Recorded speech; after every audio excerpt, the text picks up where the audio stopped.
नमस्कार, मेरा नाम है डॉक्टर पुरु धवन और आज इस वीडियो में आपको बताऊंगा कि किस तरह से एक किडनी फेलियर का पेशेंट स्वेटिंग करके अपनी क्रिएटिनिन लेवल को, यूरिया लेवल को डाउन कर सकता है। हम सब जानते हैं कि क्रिएटिनिन और यूरिया हमारे यूरिन से बाहर जाता है हमारी किडनी के रास्ते, बट बहुत कम लोगों को पता होता है कि हम क्रिएटिनिन और यूरिया को स्वेटिंग के रास्ते, पसीने के रास्ते भी निकाल सकते हैं। मगर किडनी फेलियर पेशेंट को स्वेटिंग करने के लिए हम एक्सरसाइज नहीं करवा सकते, क्योंकि क्रिएटिनिन हमारी मसल्स में बनता है। अगर हम किसी पेशेंट को बोलते हैं कि आपने रनिंग करनी है, साइकिलिंग करनी है जिससे आपका पसीना निकले, तो क्या होगा, उसकी बॉडी में क्रिएटिनिन कम नहीं होगा, बढ़ जाएगा। क्यों? क्योंकि मसल्स में बनता है, मेटाबॉलिज्म बढ़ेगा मसल्स का और क्रिएटिनिन की फॉर्मेशन बॉडी में बढ़ जाएगी। बट हम जानते हैं कि हमें स्वेटिंग तो ज़रूरी है, तो उसी का एक तरीका होता है सोना बाथ। सोना बाथ यानी भाप में अपनी पूरी बॉडी को रखना। जब हम सोना बाथ लेते हैं तो क्या होता है कि टेम्परेचर होता है और मॉइस्चर होता है। इन दोनों की कॉम्बिनेशन से हमारी बॉडी से स्वेटिंग ज़्यादा मात्रा में होती है। अब जब स्वेटिंग ज़्यादा होती है तो स्वेटिंग के में ना सिर्फ पानी निकलता है, नमक भी निकलता है, यूरिया भी निकलता है और क्रिएटिनिन भी निकलता है। आपको नहीं पता होगा कि अगर हम टेस्ट करते हैं अपने पसीने को और अपने यूरिन को, तो हमारे यूरिन कंपैरेटिव में हमारे पसीने में यूरिया ज़्यादा निकलता है, और वो भी 50 टाइम्स ज़्यादा।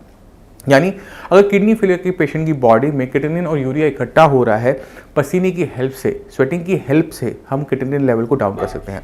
अब इसके फ़ायदे क्या होंगे उसको भी हम जान लेते हैं। जब हम स्वेटिंग से पसीने निकाल रहे हैं, क्रिएटिनिन निकाल रहे हैं, यूरिया निकाल रहे हैं, तो ऑब्वियस है वो हमारे ब्लड के लेवल में कम हो रहा है। अब जब आपकी बॉडी में कम वेस्ट मटेरियल होगा तो उतनी कम कॉम्प्लिकेशन आपको झेलनी पड़ेगी।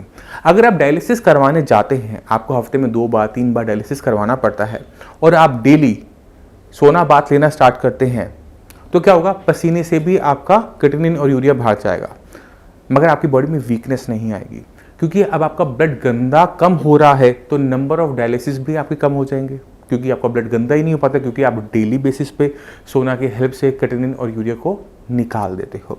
जिन पेशेंट के क्रिएटिनिन लेवल, यूरिया लेवल कम हैं, वो भी इसका यूज़ कर सकते हैं, क्योंकि इसको करने का कोई हार्म तो है नहीं, आपकी बॉडी को नुकसान तो होगा नहीं, मगर आपकी बॉडी में जो सॉल्ट बाहर जाएगा पसीने के रास्ते, वो आपकी बीपी को कंट्रोल करने में हेल्प करेगा।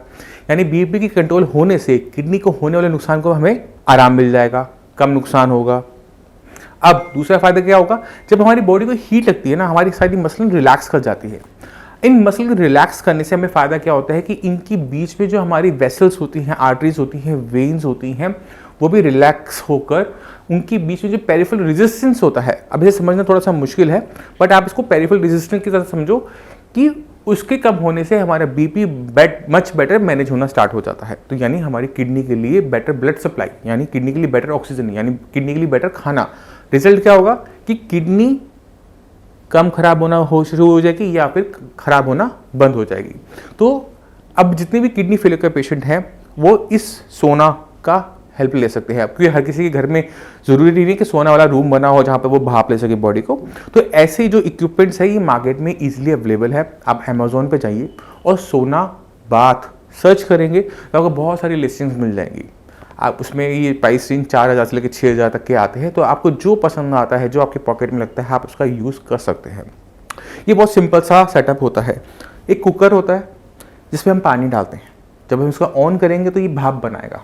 भाप इस पाइप के थ्रू इस बैग के अंदर चला जाएगा जहाँ पर आप बैठे होंगे। अभी देखने में लग रहा है कि इसके अंदर हम जाएंगे कैसे, बैठेंगे कैसे, है ना। इसके अंदर एक छोटी सी चेयर रखनी है आपने, आप प्लास्टिक की रखिए, वुड की रखिए, बट आप एक छोटी सी चेयर पर रखकर आप इस पर आराम से बैठेंगे। आप इसको बंद कर लेंगे, इसके अंदर आप बैठ जाएंगे और 2 घंटे आप अपनी बॉडी को हाई टेम्परेचर पर रखेंगे और उसमें मॉइस्चर की मात्रा भी ज़्यादा होगी। अभी मॉइस्चर का क्या कंसेप्ट है उसको समझाने की कोशिश करता हूँ आपको।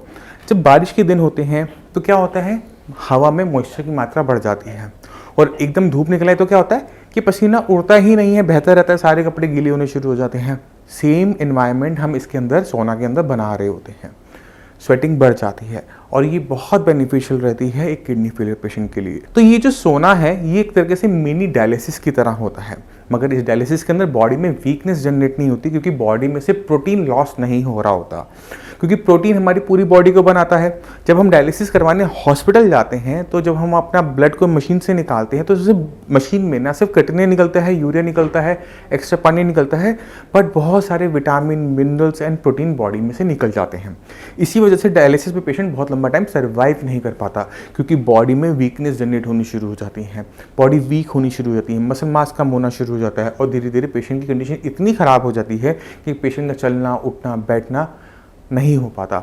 मगर जब हम इस तरह से अपने बॉडी को क्लीन अप करते हैं, यूरिया निकालते हैं, क्रिएटिनिन निकालते हैं, तो इसमें वीकनेस जनरेट नहीं होती, इसमें बल्कि आपको स्ट्रेंथ महसूस होनी शुरू होती है, क्योंकि आपकी बॉडी में से सिर्फ और सिर्फ वेस्ट मटेरियल बाहर जाता है। जैसे एक हीमोडायलिसिस मशीन के अंदर मेम्ब्रेन हम यूज़ करते हैं, जब आप जाते हैं तो आप डायलिसिस खरीदते हैं ना, सेम तरीके से इसके अंदर हम आपकी खुद की नेचुरल स्किन को यूज़ कर रहे होते हैं एज ए मेम्ब्रेन।